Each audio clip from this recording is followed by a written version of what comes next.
Hello everyone.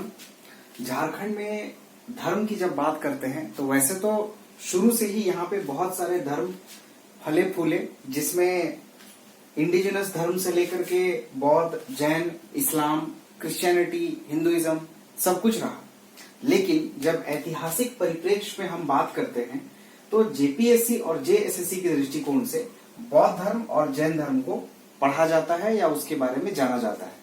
इसके साथ ही ऐतिहासिक साक्ष्य बहुत सारे जो खुदाई के दौरान निकलते हैं, मिलते हैं, उनके हिसाब से भी हमें बौद्ध धर्म और जैन धर्म का अध्ययन करना है। जैन धर्म, इसके बारे में सबसे पहले देख लें। लोरे यदगा की यात्रा भगवान महावीर के द्वारा की गई थी, तो इसका जिक्र मिलता है हमें जैन ग्रंथ में। और इस लोरे यदगा का मुंडारी भाषा में अर्थ होता है आंसुओं की नदी।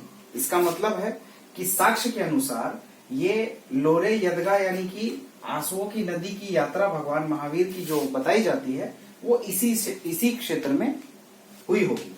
दूसरी बात है पारसनाथ पहाड़ी, ऊंचाई है इसकी 1365, 4478 फीट इसको कह सकते हैं।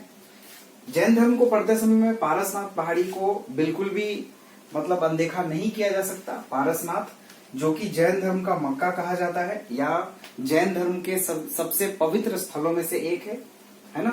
तो जब पारसनाथ की बात होती है तो इसकी ऊंचाई, जो कि झारखंड की सबसे महत्वपूर्ण पहाड़ियों में से एक है, तो 1365 मीटर ऊंचाई या फिर 4478 फीट है ना। इस आंकड़े को याद रखिएगा।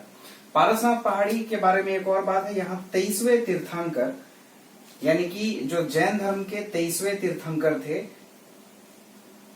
भगवान पार्श्वनाथ, उनको यहाँ पर निर्वाण की प्राप्ति हुई थी 717 ईसा पूर्व में। याद रखिएगा ये ईस्वी नहीं है, ईसा पूर्व है। आगे देखते हैं कि इस जैन धर्म से संबंधित महत्वपूर्ण स्थल कौन कौन से हैं झारखंड में। तो सबसे पहला है मानभूम।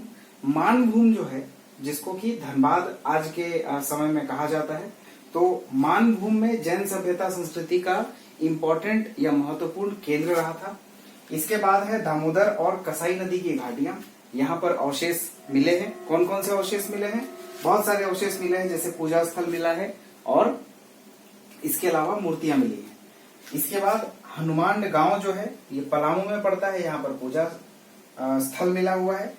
सिंहभूम के बेनू सागर में 7वीं शताब्दी की मूर्तियां मिली है ना। इसके बाद यहाँ के आरंभिक निवासी, कहाँ के?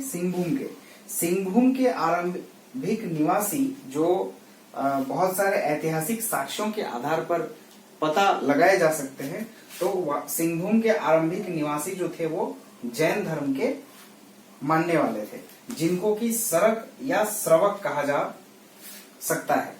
ये जो जैन धर्म के धर्मावलंबी थे, ये वास्तव में गृहस्थ आश्रम या गृहस्थ तरीके के जैन धर्म को मानते थे और इन लोगों को सरक कहा जाता था, जो कि श्रवक शब्द का ही अपभ्रंशित रूप है। आगे देखते हैं, एक और महत्वपूर्ण स्थल है कोल्हुआ पहाड़, जो कि चतरा जिला में पड़ता है। तो चतरा जिला वाले इस कोल्हुआ पहाड़ का भी बहुत महत्वपूर्ण स्थान जैन धर्म के पवित्र स्थलों में से एक है। जैन धर्म और बौद्ध धर्म, यहाँ पर एक खास बात है कि कोल्हुआ पहाड़ से जैन और बौद्ध दोनों ही धर्मों के लिए यह महत्वपूर्ण स्थल रहा है। यहाँ से दोनों ही धर्मों से संबंधित मूर्तियां प्राप्त हुई हैं। इसके साथ ही कोल्हुआ पहाड़ में पार्श्वनाथ का पद चिन्ह है। जैन धर्म के जो भी मानने वाले लोग हैं वो यहाँ पर जो अवस्थित पद चिन्ह है उसको भगवान पार्श्वनाथ का पद चिन्ह मानते हैं। इसके साथ ही 10वें तीर्थंकर, जिनका नाम था शीतनाथ, को यहाँ ज्ञान की प्राप्ति हुई थी। कहाँ पर हुई थी? तो कोल्हुआ पहाड़, जो कि चतरा में अवस्थित है। इसके साथ ही एक इम्पोर्टेंट बात है कि यहाँ 9 तीर्थंकरों की प्रतिमाएं अवस्थित हैं या बनाई गई हैं। ये हो गया जैन धर्म। अब इसी के साथ ही एक और महत्वपूर्ण टॉपिक है बौद्ध धर्म। झारखंड में बौद्ध धर्म, इसके कौन कौन से इंपॉर्टेंट प्लेसेस हैं वो हम देख लेते हैं। तो सबसे पहला है मूर्तिया गांव, ये पलामू जिला में पड़ता है। यहाँ पर सिंह शीर्ष का मतलब है शेर का जो सिर है वो मिला है वहां से। ये जो सिंह शीर्ष है ये कैसा है, सांची के स्तूप में जो सिंह शीर्ष है लगभग उसके मतलब उससे मिलता जुलता सिंह शीर्ष पाया गया है। आगे देखते हैं, करुआ गांव बौद्ध स्तूप मिला है यहाँ पर। आगे है सूर्यकुंड हजारीबाग में बुद्ध की पत्थर की मूर्ति यहाँ पर मिली है। नेक्स्ट है बेलवादाग खूंटी बौद्ध विहार का अस्तित्व यहाँ से प्राप्त हुआ है। एक है कटुंगा गांव, ये गुमला जिला में पड़ता है, बुद्ध प्रतिमा यहाँ से मिली है। नेक्स्ट है पटम्बा गांव जमशेदपुर में, यहाँ से 2 बुद्ध की मूर्तियां प्राप्त हुई हैं, भगवान बुद्ध की 2 मूर्तियां प्राप्त हुई है। नेक्स्ट है दियापुर दालमी, ये धनबाद में पड़ता है, यहाँ पर बौद्ध स्मारक प्राप्त हुआ है। यहाँ बुद्धपुर में बुद्धेश्वर मंदिर निर्मित किया गया है, कहाँ पर, दियापुर दालमी में। और यह जो दियापुर दालमी का जो क्षेत्र है यह दामोदर नदी के किनारे अवस्थित है।